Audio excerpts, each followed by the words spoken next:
हाँ, जर्जी साहब का पड़ोसी ब्लड की जरूरत है और जर्जी साहब रोजे से है, रमजान का रोजा है। अब क्या करें, उसको अभी 1 घंटे के अंदर ब्लड की जरूरत है, नहीं तो वो मर जाएगा। डॉक्टर ने कह दिया 1 घंटे के अंदर ब्लड चाहिए, तो जर्जी साहब के ऊपर अब जरूरी हो जाता है कि उसको 1 बॉटल ब्लड दें, लेकिन रोजे की हालत में ब्लड तो निकलवाया नहीं जा सकता है। डॉक्टर ने अगर जांच लिख दी है कि ब्लड की जांच कराओ, तो थोड़ा सा ब्लड तो निकाला जा सकता है रोजे की हालत में जांच के लिए। मलेरिया है कि डेंगू है, रोजे की हालत में ब्लड की जांच कराई जा सकती है, थोड़ा सा निकाला जा सकता है। लेकिन 1 बॉटल 250-300 ml ये आप नहीं निकलवा सकते। लेकिन किसी की जान जा रही है और इतने ब्लड की जरूरत है, तो ऐसी सूरत में इस्लाम इजाजत देता है कि तुम अपना रोजा तोड़ दो और उसकी जान बचाने के लिए 1 बॉटल ब्लड दे दो। और इस रोजे की जो छूट रहा है तुम्हारा, इस रोजे की कज़ा बाद में, ईद के बाद 1 रोजा बाद में रख के पूरी कर लेना। इस्लाम इजाजत देता है रोजा तोड़ने की, किसी की जान बचाने के लिए। मेरे भाइयों, इबादत बहुत बड़ा हक है अल्लाह का, रोजा अल्लाह की इबादत है। लेकिन अल्लाह ने यहां कह दिया कि इस वक्त इंसानियत का तकाजा यह है कि तू अपना रोजा तोड़ दे, मेरी इबादत तोड़ दे और किसी इंसान की जान बचा ले, क्योंकि उसको हम ही ने इंसान बनाया है, हम ही ने उसको पैदा किया है। मेरी इबादत बाद में कर लेना, अभी इसको तेरे खून की जरूरत है और तेरे खून से ये इसकी जिंदगी बच जाएगी। शरीयत कहती है कि यहां रोजा तोड़ दो और 1 बॉटल ब्लड दे के उसकी जान बचा लो। मेरे भाइयों, क्या ये इंसानियत नहीं है? कैसी इंसानियत थी? इस इंसानियत को हम अपने अंदर पैदा करें और देखें, ये इंसानियत थी। मोहम्मदुर रसूलुल्लाह सल्लल्लाहु अलैहि वसल्लम को पता चलता है कि एक 12 साल का बच्चा यहूदी का बीमार हो गया है। वो अल्लाह के नबी का सर दबा दिया करता था, पैर दबा दिया करता था, वो आता था और अल्लाह के नबी की खिदमत करता था। जब पता चलता अल्लाह के नबी को कि वो बीमार है, तो अल्लाह के रसूल उसकी तीमारदारी करने के लिए उसके घर जाते हैं, यहूदी के घर। दरवाजा खटखटाते हैं, उसके बाप ने दरवाजा खोला। अल्लाह के नबी कहते हैं, सुना है कि तुम्हारा बेटा बीमार है। उसने कहा आइए। अल्लाह के नबी उसके पास बैठ जाते हैं। उस बच्चे की आखिरी सांसें निकल रही थी, वो अटक रहा था, जहां ऐसे कर रहा था, सांस उसकी आखिरी सांसें चल रही थी। उसने ऐसे फटी हुई नजरों से अल्लाह के नबी को देखा तो मुस्कुरा दिया। अल्लाह के नबी सल्लल्लाहु अलैहि वसल्लम ने उस बच्चे के सर पे हाथ रखा और उस बच्चे से कहा, बेटे कुल ला इलाहा इल्लल्लाह, अगर तुम्हारा दिल कहे तो ला इलाहा इल्लल्लाह पढ़ लो। उस बच्चे ने जब अल्लाह के नबी की जबान से सुना कि आप कह रहे हैं कि ला इलाहा इल्लल्लाह पढ़ लो, तो वो अपने माँ बाप का चेहरा देखने लगा। उसके माँ बाप मना करते थे। जब उसने अपने माँ बाप का चेहरा देखा तो उसके माँ बाप ने इशारे में कह दिया, बेटे पढ़ लो। यानी तुम्हारा दिल मोहम्मद की तरफ शुरू से ही था, तुम उनका सर दबाते थे, पैर दबाते थे, तुम उनके पास से जब मेरे पास आते थे तो नबी की तारीफ करते थे, उनके सच्चे वाकयात बयान करते थे। जब तुम्हारा दिल शुरू से ही उनकी तरफ है और मेरी वजह से, मेरी डांट की वजह से, मेरे डर की वजह से तुम इस्लाम कबूल नहीं कर रहे थे, लेकिन आज मैं तुम्हें नहीं रोकूंगा। अगर तुम्हारे दिल में मोहम्मद रसूलुल्लाह की मोहब्बत है तो तुम पढ़ लो। जब बाप की तरफ से इजाजत मिल गई तो इस छोटे से बच्चे ने, 12 साल के बच्चे ने, यहूदी बच्चे ने कलमा पढ़ लिया, ला इलाहा इल्लल्लाह मुहम्मदुर रसूलुल्लाह। और इत्तेफाक देखिए, जैसे ही उसने ला इलाहा इल्लल्लाह कलमा पढ़ा, वैसे ही उसकी एक लंबी सी सांस निकली करके, और वही उसकी सांस उखड़ जाती है, उसका इंतकाल हो जाता है। वो बच्चा उसी वक्त डेथ कर जाता है, उस बच्चे का इंतकाल हो जाता है।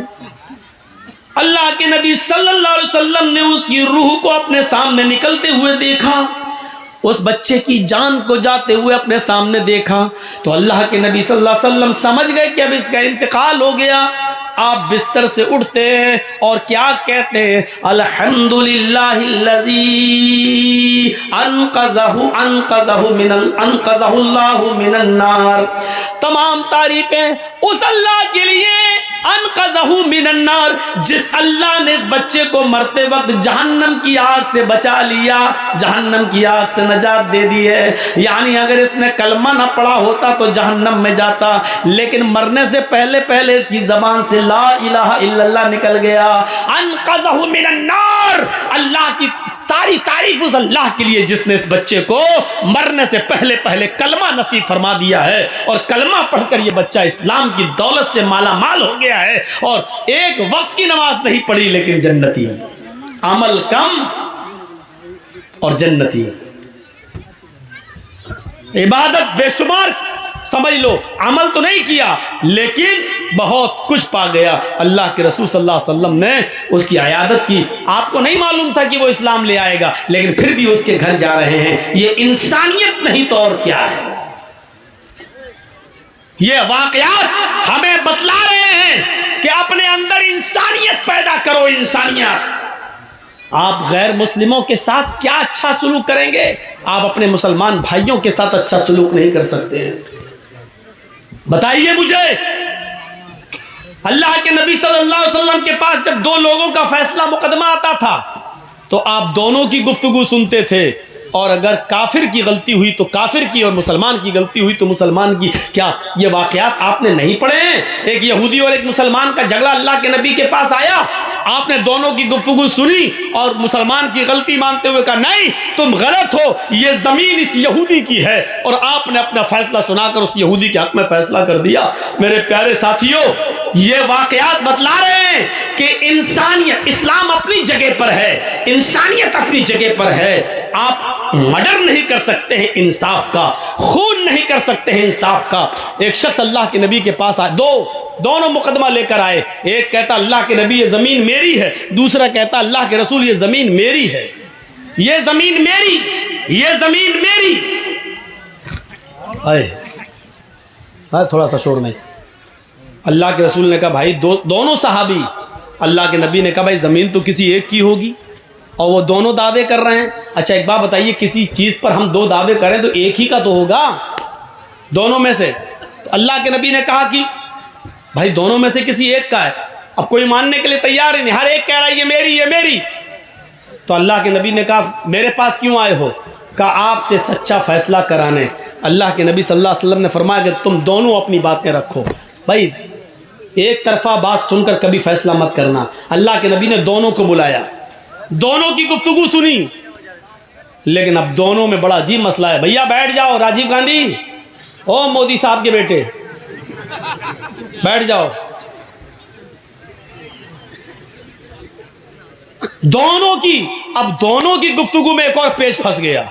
कभी कभी ऐसा भी होता है, आपके सामने भी ऐसा हो सकता है। जो पंच हों फैसला करते हो वो सुने। अल्लाह के रसूल के सामने पेच ये फंस गया, एक बेचारा कम बोलने वाला है, एक ज़्यादा बोलने वाला है। जो कम बोलने वाला है वो बात कर ही नहीं पा रहा है, ये ज़मीन मेरी, हमने फलां से ख़रीदा था, ये वो, बेचारा वो बोल ही नहीं पा रहा सही से। और दूसरा बड़ करता चला जा रहा है और अपनी बात को बड़ी अच्छी तरीके से रख रहा है। अब बड़े शक, अल्लाह के नबी बड़े उसमें फंस गए, ये बेचारा बात कर ही नहीं पा रहा और ये बड़बड़ करता चला जा रहा है। दोनों में बिल्कुल एक तो ऐसा समझो जैसे मोदी जी चुप होते ही नहीं, बड़ बोलते चले जाते हैं। आपने सुना ना, वो एक आदमी दूरबीन से देख रहा था, मोदी जी पूछते भाई क्या देख रहा है? मैं तो यहाँ खड़ा हूँ, कैमरे में आने का शौक मुझे, तो ऊपर क्या देख रहा है? साहब मैं ऊपर आपको नहीं, आपकी बातों को देख रहा हूँ, कितनी ऊपर जा रही हैं, मैं उनको देख रहा हूँ, इन्हें कितना लंबा फेंकते हैं आप दूरबीन से। तो एक आदमी फेंकने में माहिर, बोलते ही बोलता चला जाता है, बड़ बोलता चला जाता है। और दूसरा उसमें बिल्कुल ऐसा है मनमोहन, वो बोलते ही नहीं, आवाज़ ही नहीं निकलती, वो चुप रहते हैं। तो ये दोनों ऐसे हो गए, एक बंद ही नहीं हो रहा, दूसरा बोलता चला जा रहा है, और एक तो बोलता चला जा रहा, दूसरा बेचारा बोल ही नहीं पा रहा। दोनों की गुफ्तगू सुनने के बाद अल्लाह के नबी ने क्या फैसला सुनाया? सुनो, तुमने अपनी बात अच्छी तरीके से पेश की, तुम अपनी बात अच्छी तरीके से पेश नहीं कर सके। लेकिन फैसला सुनिए क्या कहा, हो सकता है कि सच्चे तुम हो, यानी कम बोलने वाले से कहा हो सकता है कि सच्चे तुम हो, लेकिन अपनी बात अच्छी तरीके से मुझे समझा नहीं पा रहे हो, अपनी दलील अपनी तरीके से मेरे सामने पेश नहीं कर सके हो, और हो सकता है ये ज़्यादा बोलने वाला ये झूठा हो, लेकिन अपने झूठ को अपनी चर्ब ज़बानी की वजह से उसने अच्छी तरीके से हमें पेश कर दिया हो, इसलिए मेरा फ़ैसला जो होगा मानोगे। दोनों ने कहा अल्लाह के रसूल हम आपका फ़ैसला मानेंगे। आपने कहा ये ज़मीन मैं इसको दे रहा हूँ जो ज़्यादा बोल रहा है, इसने अपनी बात हमें समझा दी है, इसकी बात हमारे समझ में आ रही है, लेकिन हो सकता है कि मुझसे गलती हो रही हो सकता है ये गलत हो, क्योंकि मुझे मालूम नहीं, हम तो इसकी बातें सुनकर और इसकी मजबूत दलील देखकर इसके हक़ में फ़ैसला कर रहे हैं। जाओ ये ज़मीन तुम्हारी। वो उड़ के जाने लगा। दूसरे ने कहा अल्लाह के रसूल ठीक है आपने उसको दे दिया, हमने मान लिया आपका फैसला सराहों पर। जब वो उड़ के जाने लगा जिसको ज़मीन का टुकड़ा दिया, तो आपने कहा सुनो ये ज़मीन का टुकड़ा लेकर जा तो रहे हो, ये फैसला मैंने तुम्हारे हक में तो कर दिया है, लेकिन तुम्हारा दिल अच्छी तरीके से अंदर से जानता है इस ज़मीन के मालिक तुम हो या नहीं, ये अच्छी तरीके से तुम जानते हो, क्योंकि मैंने तो तुम्हारी बातें सुनकर फैसला किया है, लेकिन हकीकत में अगर ये ज़मीन तुम्हारी नहीं है और तुम्हें अच्छी तरीके से मालूम है ये ज़मीन किसकी है, अगर ये ज़मीन तुम्हारी नहीं है तो मैं तुम्हें ज़मीन नहीं दे रहा हूँ, फ़इन्नमा हिया क़ित्अतुम मिनन नार, मैं तुम्हें जहन्नम का टुकड़ा दे रहा हूँ। ये सोच के यहाँ से जाइए कि मोहम्मद ने तुम्हें ज़मीन नहीं दी, अगर ये ज़मीन तुम्हारी नहीं तो जहन्नम का टुकड़ा मैंने तुम्हें दिया है। रहोगे तो जहन्नम में, खाओगे तो जहन्नम में, पियोगे तो जहन्नम में, सोओगे तो जहन्नम में, अगर उसी ज़मीन में मरे तो मरोगे जहन्नम में। अब ये सोच कर यहाँ से जाओ, क्योंकि हमें और तुम्हें सबको क़यामत के दिन हिसाब व किताब देना है। इतना कहना था अल्लाह के रसूल का। उधर से वो चीखने लगा, अरे अल्लाह के रसूल ये ज़मीन मेरी नहीं है इसकी है, ये ज़मीन मेरी नहीं है इसी भाई की, इसको दे दो। अब इसने जब ये सुना कि वो जहन्नम का टुकड़ा, तो ये भी चीख पड़ा, अरे अल्लाह के रसूल ये झूठ बोल रहा है, ये मेरी नहीं इसकी, इसी को दे दो। अभी दोनों कह रहे थे मेरी है, लेकिन दोनों ने सोचा कि अब क्या कर, पता नहीं हो सकता मेरी ना। दूसरा भी सोचने लगा ऐसा ना हो कि मुझे तो मेरे बाप दादा से मिली चली आ रही है, हो सकता है मेरे दादा ने किसी की ज़मीन पर कब्जा किया हो। तो दूसरा भी डर गया, कहने लगा अल्लाह के रसूल ये झूठ बोल रहा है, नहीं नहीं मेरी नहीं इसी की, इसी को दे दो। अल्लाह के नबी ने कहा अभी तो दोनों कह रहे थे मेरी मेरी मेरी, अब क्या हुआ, दोनों कहते मेरी नहीं मेरी नहीं मेरी नहीं, भाग गए, जाने लगे। आपने कहा सुनो मैं क्या करूं, कहा हम नहीं ले रहे। दोनों ने मिलकर वो ज़मीन अल्लाह के रसूल सल्लल्लाहु अलैहि वसल्लम को दे दी कि अल्लाह के रसूल ठीक है हम दोनों मिलकर आपको दे रहे हैं, आप इस्लाम के काम में ले आइए। आज तक पता नहीं चल सका कि उस ज़मीन का असली मालिक कौन था, लेकिन दोनों ने वो ज़मीन मोहम्मद रसूलुल्लाह को, एक एक इंच ज़मीन पर अपने भाइयों से लड़ने वालों, झगड़ने वालों, जिंदगी भर के लिए रिश्ते और नाते तोड़ने वालों, सोचो। और दूसरों की ज़मीन पर कब्जा अगर तुमने किया है, चाहे एक बालिश किया हो, आपका दिल जानता है कि आपने जायज़ तरीके से ली कि नाजायज़ तरीके से। अगर वो नाजायज़ तरीके से ली है तो आप जहन्नम में रह रहे हो, इतना याद रखना। वो जहन्नम का टुकड़ा है, जन्नत नहीं है, वो जहन्नम का टुकड़ा है जो 7 ज़मीनों का तौक बनाकर तुम्हारे गले में क़यामत के दिन डाला जाएगा। और इस हदीस से ये भी पता चला कि पंचायत में फैसला कैसा होता था। दलीलें दोनों तरफ से सुनी जाती थी, और दोनों तरफ से सुनने के बाद फैसला दलीलों की बुनियाद पर किया जाता था। क्या पंचायतों में आज ऐसा फैसला हो रहा है? दोनों तरफ से बात सुनकर क्या अदल व इंसाफ की रोशनी में, दलीलों की रोशनी में क्या फैसला होता है? सपोज दैट, फर्ज कर लीजिए, आपके इस गांव का क्या नाम है? गोदा सिमन। चलिए फर्ज कर लीजिए गोदा सिमन की किसी लड़की को कोई लड़का लेकर भाग गया। एक मिसाल दे रहा हूं मैं। फर्ज कर लीजिए एक लड़का लड़की को लेके भाग गया। लड़की के बाप ने पंचायत बिठाल के कहा कि फला लड़के ने मेरी लड़की का मुंह काला कर दिया है, अब मेरी लड़की समाज में मुंह दिखाने के लायक नहीं है, सच्चा फैसला करिए। पंचायत ने लड़की को बरामद कर लिया, लड़का लड़की दोनों आ गए, लड़के के घर वाले भी बैठे हैं और लड़की के घर वाले भी बैठे हैं। अब पंचायत का काम क्या होना चाहिए? पंचों का काम यह होना चाहिए कि ये देखें लड़का लड़की को लेके भागा या लड़की लड़के को लेके भागी। अब यह होना चाहिए था। अब सवाल पैदा होता कि नहीं साहब दोनों राजी थे इसलिए दोनों भागे, तो फिर मुझे बताइए कि फिर ये कहां का फैसला है कि जब दोनों अपनी अपनी रजामंदी के साथ भागे तो तुम जुर्माना सिर्फ लड़के के ऊपर लगाते हो और लड़के का जुर्माना लेकर उस जिनाकार लड़की को दे देते हो। ये कहां का आदल है और कहां का इंसाफ है और कहां का फैसला है? मुझे सरपंच और पंचायत पर बैठने वाले ये लोग बताएं। कल कयामत के दिन इन सरपंचों को भी अपने अपने जुर्म का हिसाब और अपने अपने फैसलों का हिसाब देना होगा।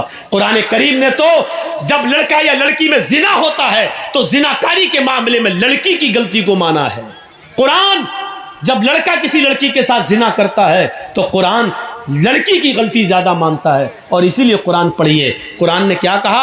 अज़्ज़ानियतु वज़्ज़ानी फजलिदू कुल्ल वाहिदतिन मिनहुमा मिअता जल्दा। जिना करने वाली लड़की और जिना करने वाले लड़के, इन दोनों में से हर एक को 100 कोड़े मारो।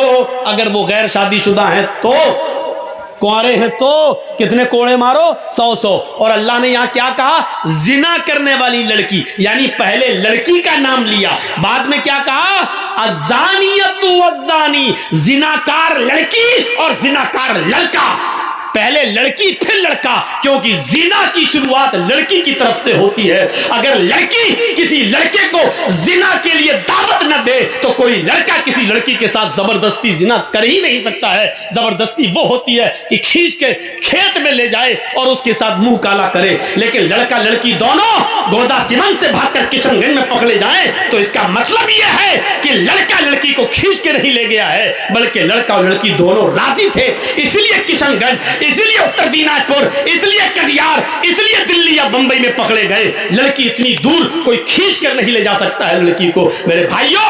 और जब शुरुआत लड़का और लड़की दोनों की रजामंदी से हुई है तो फिर जुर्माना सिर्फ लड़के पर लगाया जाए और उस जुर्माने का पैसा लड़की या लड़की के माँ बाप को दे दिया जाए। हराम है, हराम है, हराम है ये फैसला। और ये कमाई भी लड़की और लड़की के माँ बाप के ऊपर हराम है, जो उसने लड़के से लेकर अपनी लड़की की जिंदगी के लिए और उसकी शादी के नाम के करने के नाम पर ली है। क्योंकि जब गलती दोनों की थी तो समाज का काम यह था कि अगर सजा दे सकते थे तो दोनों को सजा दें, और नहीं दे सकते थे तो आपने लड़के से जुर्माना लेकर लड़की को क्यों दिया? चलता है तभी तो बोले, आपकी परमिशन की जरूरत थोड़ी थी।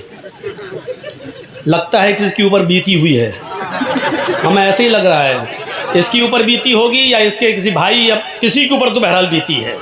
एक आदमी हमसे बोला, मौलाना मियाँ बीवी के हुकूक पे बोलिएगा। हमने कहा मैं समझ गया, इसका मतलब वो अपनी बीवी से बहुत परेशान है। जो आदमी हमको कहता है इस पे बोलो, इसका मतलब ये है कि वो उसमें मुलव्वस है, वरना उसको क्या मतलब? मौलाना जो बोलेंगे कुरान हदीस बोलेंगे।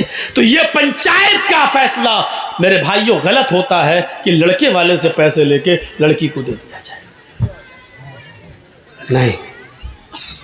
और शुरुआत जब लड़की की तरफ से होती है, एक बात बताइए कैसे हो सकता है जिना? रेप इस्लाम के अंदर अगर लड़के ने लड़की पर जबरदस्ती की तो लड़की पर तो सजा है ही नहीं, सिर्फ लड़के पर सजा है। और लड़की ने जबरदस्ती की, लड़के को खींचा, तो लड़की को सजा है, लड़के को सजा नहीं है। लेकिन जब दोनों ने रजामंदी के साथ किया है तो दोनों को सजा है इस्लाम के अंदर। मेरे भाइयों इसको सोचिए, साहब उसने लड़की के साथ ऐसा किया तो अब लड़की कहां जाएगी? जहन्नम में जाए। मेरे बाप का क्या जा रहा है, भागी क्यों? साहब लड़की का बाप परेशान है, जिंदगी भर मुंह नहीं दिखाएगा। अबे कमीने, तूने मोबाइल दिया क्यों था अपनी लड़की को? ना मोबाइल दिया होता, ना फोन पे बात होती, ना व्हाट्सएप चलता, ना भागने की नौबत आती। सारी गलती तो लड़की के बाप ने की है और सजा लड़के को मिले कि उससे पैसा लेकर लड़की के बाप को दिया जाए। मेरे भाइयों ऐसी लोगों को दय्यूस कहा है कुरान ने, भड़ुआ। तेरी लड़की भागी कैसे? तेरी लड़की गई कैसे? तेरी लड़की उस लड़के के साथ लिंक में आई कैसे? तू कर क्या रहा था? घर में क्या कर रहा था तूने अपनी लड़की का से सवाल जवाब क्यों नहीं किया?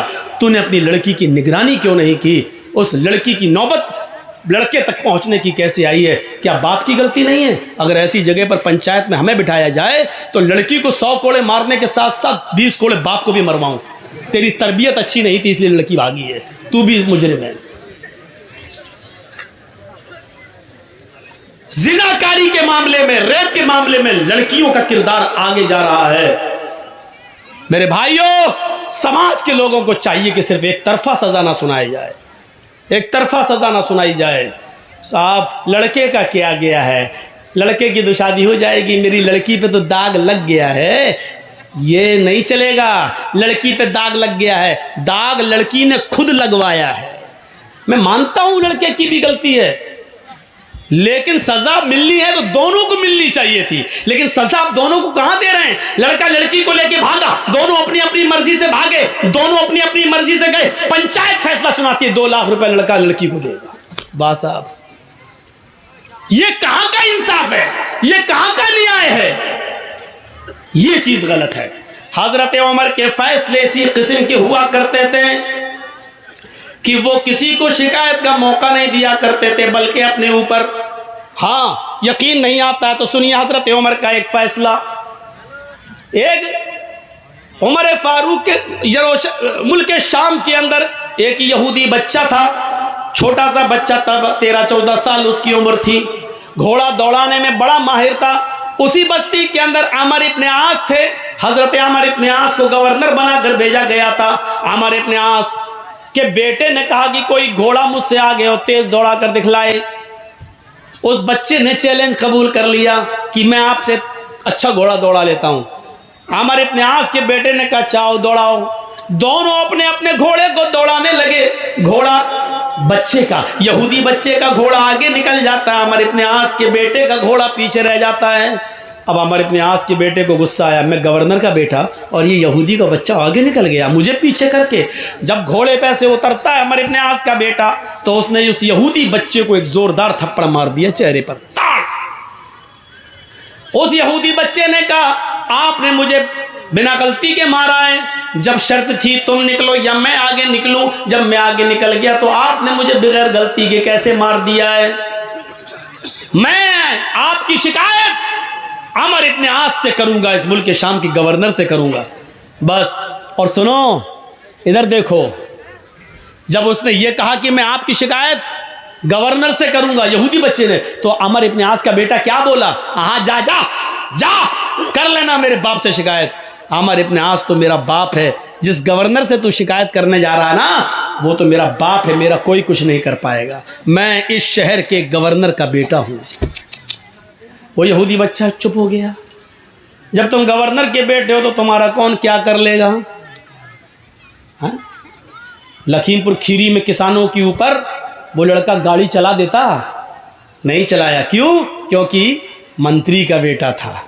जब उसको इस बात का तकब्बुर है कि मैं मंत्री का बेटा हूं, मेरा कोई कुछ नहीं कर पाएगा, तभी तो उसने गाड़ी चढ़ाई। यही ये आमर इब्न आस का बेटा खामोश हो गया। उसने कहा ठीक है। 1 महीने के बाद हज़रत उमर मुल्क के शाम पहुँचे। हज़रत उमर देखते थे किस बस्ती में कहाँ क्या हो रहा, वहाँ के लोगों से पूछते थे कि तुम्हारे यहाँ सारे इंतज़ाम सही है, गवर्नर ठीक काम कर रहा है कि नहीं कर रहा। हर एक की क्लास ली जाती, जैसे यहाँ ममता दीदी आती हैं तो हर एमएलए की क्लास लेती हैं, हाँ क्या तुम क्या सही कर रहे हो, फला कर रहे हो, तो वो दौरा करती हैं हर क्षेत्र का। ऐसे ही कोई डांटती भी है किसी को, फटकारती भी है किसी को। तो ऐसी हजरत उमर दौरा करते थे, दौरा शहरों का, और पूछते थे कि आपको जो गवर्नर दिया वो सही काम कर रहा है कि नहीं कर रहा है। जब उस बच्चे को पता चला आज हजरत उमर आ रहे हैं तो वो भी पहुंच गया। जनता दरबार लगा, लोगों ने अपनी अपनी शिकायतें की, किसी को कोई शिकायत ही नहीं मिली। हजरत उमर ने फरमाया इसका मतलब आमर इब्न आस तुम्हारे दरमियान बिल्कुल सही काम कर रहे हैं, किसी को कोई शिकायत नहीं है। सब ने कहा नहीं हमें कोई शिकायत नहीं है। पीछे एक बच्चा बैठा था, हाथ जोड़ के खड़ा हो गया, अमीरुल मोमिनीन मुझे शिकायत है। इधर आओ बेटा, इधर आओ। ये नहीं कहा कि सारे लोगों को शिकायत नहीं, तुझे शिकायत है। हमारे यहाँ यही तो होता है ना, सब खामोश, तू ही बोल रहा है, चुप हट। बेटा इधर आओ, इधर आओ। उसको चूमा, उसको बोसा दिया। उस यहूदी बच्चे के माथे पर उन्होंने पेशानी पर बोसा दिया, उसको चूमा और अपनी गोद में बिठा लिया। बेटे डरने की ज़रूरत नहीं है, सच बताओ तुम्हें क्या परेशानी है। कहा अमीरुल मोमिनीन मैं यहूदी हूँ। कहा बेटे मजहब नहीं पूछ रहा हूँ तुम्हारा क्या है, तुम सिर्फ ये बताओ कि तुम्हें परेशानी क्या है। कहा अमीरुल मोमिनीन अमर इब्न आस का जो शहर के गवर्नर, इनका बेटा मेरे साथ घोड़ा दौड़ा रहा था। कहने लगा कौन आगे निकलता कौन पीछे। हमने घोड़ा दौड़ाना शुरू कर दिया, मेरा घोड़ा आगे निकल गया। इनको गुस्सा है इनके बेटे को, और इन्होंने आकर मेरे एक चेहरे पर एक जोरदार थप्पड़ मारा। तेरी हिम्मत कैसे पड़ी अपने घोड़े को मुझसे आगे निकालने की। अमीरुल मोमिनीन ने फरमाया बेटे जब उसने तुम्हारे गाल पे थप्पड़ मारा था तो तुमने ये शिकायत अमर इब्न आस से क्यों नहीं की, गवर्नर से क्यों नहीं की।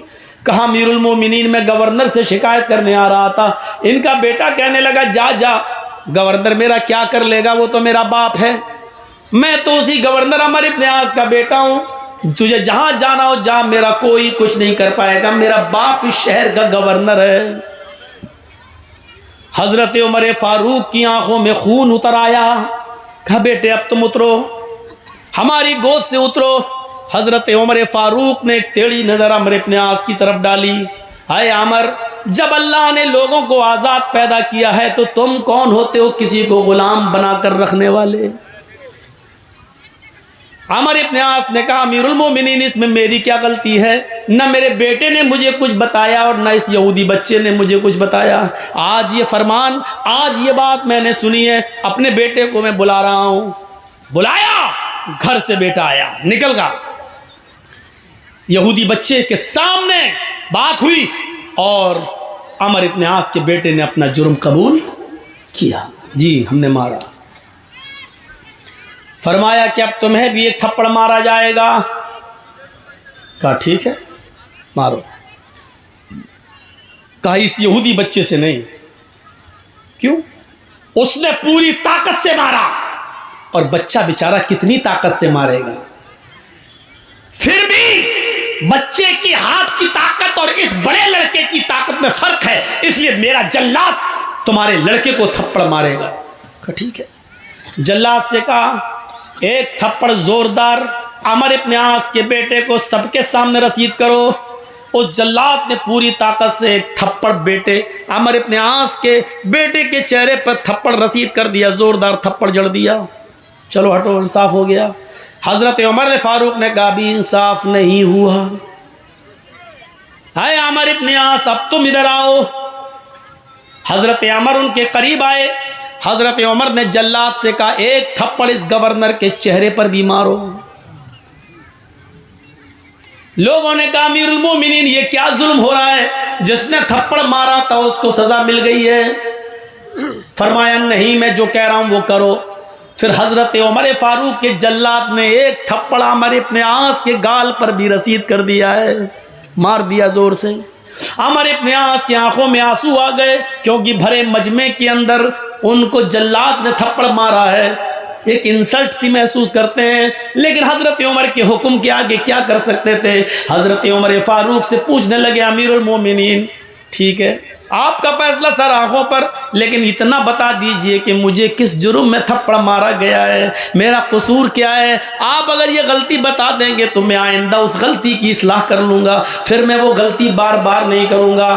फरमाया आए अमर इब्न आस, तेरी गलती ये है कि तूने अपने बेटे को सही तालीम नहीं दी, तूने अपने बेटे को सही तरबियत नहीं दी। अगर तूने अपने बेटे को सही तालीम दी होती तो तेरा बेटा ये नहीं कहता मैं गवर्नर का बेटा हूं, मेरा कोई कुछ नहीं कर पाएगा।